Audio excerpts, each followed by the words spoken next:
Bonsoir. On ne peut pas imposer à la France entière une mesure totalement démagogique, imaginée par un microcosme parisien, déconnecté de toute réalité et de toutes les préoccupations des Français au quotidien. C'est le responsable de 40 millions d'automobilistes qui parle ainsi en réagissant à la demande de circulation alternée demandée par les écologistes. Alors en toile de fond, il y a évidemment les fameux pics de pollution actuels en Ile-de-France et les transports en commun gratuits jusqu'à dimanche soir. Reste à savoir si on se sent suffisamment concerné le week-end prochain pour laisser les véhicules bien sagement dans les garages.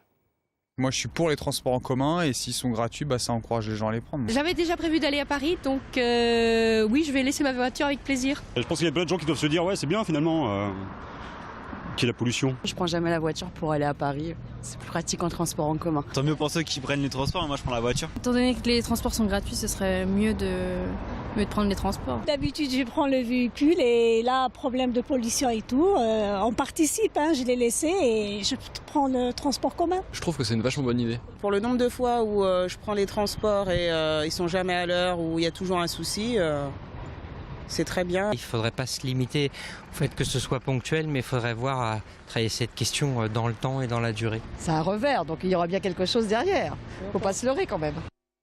Les municipales avec les instances nationales du Parti socialiste qui ont finalement tranché, Sidi Ben Diab et sa liste Grigny Avenir, pour parti soutenu par Malek Bouti, le député essonien, ne représenteront pas officiellement le PS à Grigny. Le parti soutient la liste de rassemblement de la gauche conduite par le maire communiste sortant Philippe Rio. Pas de quoi décourager le candidat dissident qui estime en substance que ce n'est pas Paris qui décide. Maxime Lemaine. Selon Sidi Ben Diab, la ville n'est pas aux mains d'un parti politique. Au niveau local, on vote pour une équipe d'hommes et de femmes qui veulent faire bouger les choses. Mais pas question de retirer la mention socialiste de son affiche. Car socialiste, il l'est, jusqu'à preuve du contraire. Fatima Ogbi est également socialiste et en deuxième position sur la liste du candidat sortant communiste, Philippe Rio. Pour elle, les déclarations des instances nationales du PS ce matin dans la presse permettent un éclaircissement de la situation sur le territoire, bien qu'elle reconnaisse qu'à un moment, la question d'une tête de liste socialiste sur la commune a pu se poser.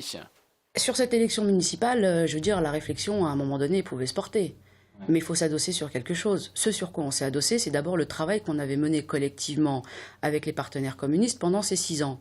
Est-ce que c'était un bilan qui nous satisfaisait et dans lequel on avait aussi le sentiment que notre sensibilité était respectée ou pas ? La réponse, elle a été très claire, c'est oui. Le secrétaire de la section PS de Grigny a demandé l'exclusion du député Malek Bouti et du candidat Sidi Ben Diab pour dissidence. Les deux hommes ne semblent pas effrayés. Sidi Ben Diab réaffirme d'ailleurs qu'il ira jusqu'au bout. La commission de propagande de la préfecture de l'Essonne a invalidé les professions de foi de la liste L'INAS nous ressemble, menée par François Pelletan, le maire sortant. Motif, le document photo présentant une combinaison de bleu, de blanc et de rouge, figurant en couleur de fond ou sur des chemises, cravates et écharpes, risque de confusion avec un document officiel, a tranché la préfecture. Nos professions de foi ont été retoquées du fait qu'il y avait beaucoup trop de blanc et de rouge. Et donc nous avons dû modifier nos professions de foi en fonction et donc retirer toutes les chemises blanches qui étaient sur les professions de foi. C'est une application un peu excessive de la loi qui simplement vise à éviter qu'il y ait une confusion de documents qui soient faite. À tel point d'ailleurs j'en arrive à me demander si une candidate a du rouge à lèvres, sourit, qu'on voit ses dents blanches et qu'elle a les yeux bleus, comment gère-t-on la difficulté puisque les 3 couleurs sont réunies? Alors, profession de foi ou pas, la semaine prochaine, les électeurs vont se rendre aux urnes pour élire leur maire. Rappelons que ce n'est pas pour une personne que l'on va voter, mais pour une liste. Une fois le bulletin enregistré, comment seront élus les conseillers municipaux? La répartition des sièges dans les communes de plus de 1000 habitants se fait à la proportionnelle. Qu'est-ce que cela signifie? Explication pour aller voter en toute connaissance de cause. Audrey Coll.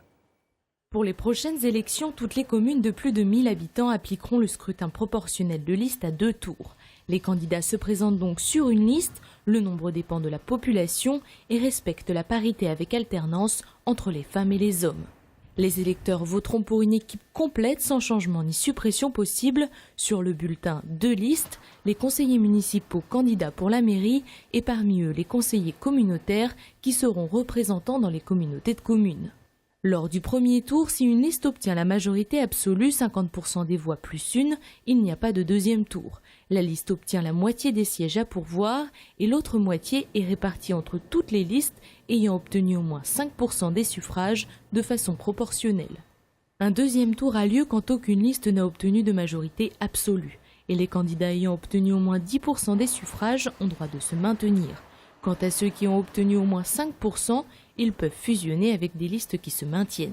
Lors des résultats, la liste majoritaire obtient la moitié des sièges à pourvoir. Le reste des sièges est réparti entre toutes les listes à la proportionnelle, c'est-à-dire en fonction du nombre de suffrages obtenus. Dans l'actualité, sachez que demain matin, dès 8h, la Fédération des parents d'élèves organise un blocus filtrant du lycée Pagnol d'Athis-Mons pour protester contre les conditions de la prochaine rentrée.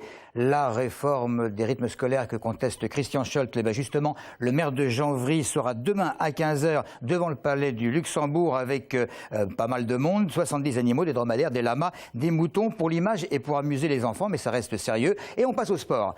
On passe au sport avec le rugby tout d'abord à Massy. Il y aura de la revanche dans l'air dimanche au stade de Jules Ladoumec de Massy à l'occasion de l'antépénultième journée de la saison régulière en Fédéral 1. Le RC Massy-Essonne qui va recevoir l'équipe de Vannes, l'une des 3 équipes victorieuses des Massicquois cette saison avec Lille et Montluçon. Le football. Le derby de l'Essonne en CFA2 ce dimanche également entre Fleury-Mérogis et Sainte-Geneviève-des-Bois. Un match qui pourrait relancer les espoirs des Fleury-8 mois vers la tête du championnat et peut-être vers le championnat de CFA. Et puis maintenant, les pongistes de Viry-Châtillon qui vont faire un grand pas vers le championnat de National 2 en cas de succès demain face à l'équipe de Mayenne. Une opposition entre 2 équipes en tête du championnat qui ambitionnent de quitter la National 3 pour accéder au niveau supérieur. C'est tout pour l'info. Merci de nous avoir suivis. Bon week-end à tous.